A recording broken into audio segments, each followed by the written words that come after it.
भारतवर्ष के प्राचीन काल की ऐतिहासिक कथा महाभारत के एक महत्वपूर्ण पात्र अभिमन्यु चंद्रदेव तथा यादव राजकुमारी सुभद्रा के पुत्र और इंद्रदेव के पुत्र अर्जुन के औरस पुत्र थे। श्री कृष्ण और बलराम जी उनके मामा और गुरु थे। विराट नरेश की पुत्री राजकुमारी उत्तरा अभिमन्यु की पत्नी थी, जिनके पुत्र परीक्षित ने संपूर्ण भारतवर्ष में चक्रवर्ती नरेश के रूप में शासन किया था। कथा में उनका छल और अधर्म द्वारा कारुणिक अंत बताया गया है, परंतु अभिमन्यु जैसी ख्याति किसी भी अन्य महाभारत योद्धा को नहीं मिल सकी। अभिमन्यु महाभारत काल के सर्वश्रेष्ठ योद्धाओं में से एक हैं और तथा सबसे कम आयु के सर्वश्रेष्ठ योद्धा हैं। अभिमन्यु को द्वंद्व युद्ध में हराना असंभव माना जाता है। अभिमन्यु अर्जुन के पुत्र थे। 15 वर्ष की आयु में फागुन मास में उनका विवाह उत्तरा से हुआ था। 16 वर्ष की आयु में आषाढ़ मास में जिस दिन ये महाभारत के युद्ध में वीरगति को प्राप्त हुए थे, उनसे एक दिन पूर्व ही अभिमन्यु की पत्नी उत्तरा ने गर्भ धारण किया था।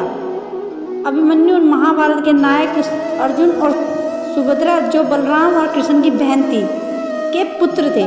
उन्हें चंद्र देवता का पुत्र भी माना जाता है। धारणा के समस्त देवताओं ने अपने पुत्र को अवतार के रूप में धरती पर भेजा था, परंतु चंद्रदेव ने कहा कि वह अपने पुत्र का वियोग सहन नहीं कर सकते, अतः उनके पुत्र को मानव योनि में मात्र 16 वर्ष की आयु दी जाए। अभिमन्यु का बचपन अपनी नैनीहाल द्वारका में ही बीता था। उनका विवाह महाराज विराट की पुत्री उत्तरा से हुआ था। अभिमन्यु के पुत्र परीक्षित, जिनका जन्म अभिमन्यु के मृत्यु के बाद हुआ था, कुरुवंश के एकमात्र जीवित सदस्य पुरुष थे, जिन्होंने युद्ध की समाप्ति के पश्चात पांडव वंश को आगे बढ़ाया। अभिमन्यु एक असाधारण योद्धा थे। उन्होंने कौरव पक्ष की व्यूह रचना, जिसे चक्रव्यूह कहा जाता था, 7 में से 6 द्वार भेद दिए थे। कथा अनुसार अभिमन्यु अपनी माता की कोख में रहते ही अर्जुन के मुख से चक्रव्यूह भेदना की रहस्य जान लिया था, पर सुभद्रा के बीच में ही सो जाने से व्यूह से बाहर आने की विधि नहीं सुन पाए थे। अभिमन्यु की मृत्यु का कारण जयद्रथ था, जिसने अन्य पांडवों को व्यूह में प्रवेश करने से रोक दिया था। संभवतः इसी का लाभ उठाकर व्यूह के अंतिम चरण में कौरव पक्ष के सभी महारथी युद्ध के मापदंडों को भूलकर उस बालक पर टूट पड़े थे, क्योंकि कोई भी कौरव पक्ष का योद्धा द्वंद्व युद्ध में अभिमन्यु को पराजित नहीं कर सके थे। भगवान बलराम जी के रौद्र धनुष के सामने कोई भी योद्धा, चाहे वो कर्ण, द्रोणाचार्य, कृपाचार्य, अश्वत्थामा या दुर्योधन, कोई भी अभिमन्यु के सामने टिक नहीं सके थे। अभिमन्यु के चक्रव्यूह के भीतर द्वंद्व युद्ध में पराजित करना असंभव था, जिस कारण कर्ण ने छल पूर्वक अपने विजय धनुष से पीछे से वार करके रौद्र धनुष को काट डाला था। क्रोधित अभिमन्यु कुछ समझ पाते उतने में ही उनके रथ को द्रोणाचार्य ने प्रहार किया।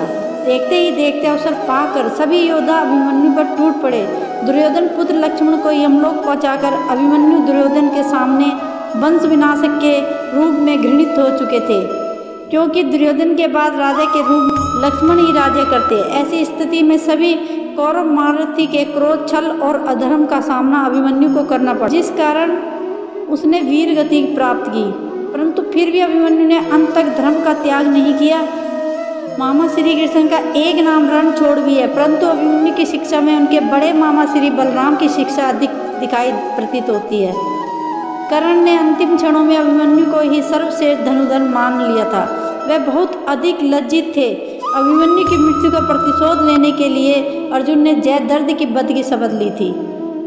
अगर आप अभी तक हमारे वीडियो को देख रहे हैं तो हमारे चैनल को सब्सक्राइब करें और कमेंट करके ज़रूर बताएं कि आपको वीडियो कैसा लगा, और बेल आइकन को दबाना ना भूलें, ताकि आपको आने वाली हर फैक्ट वाली वीडियो का नोटिफिकेशन सबसे पहले मिले।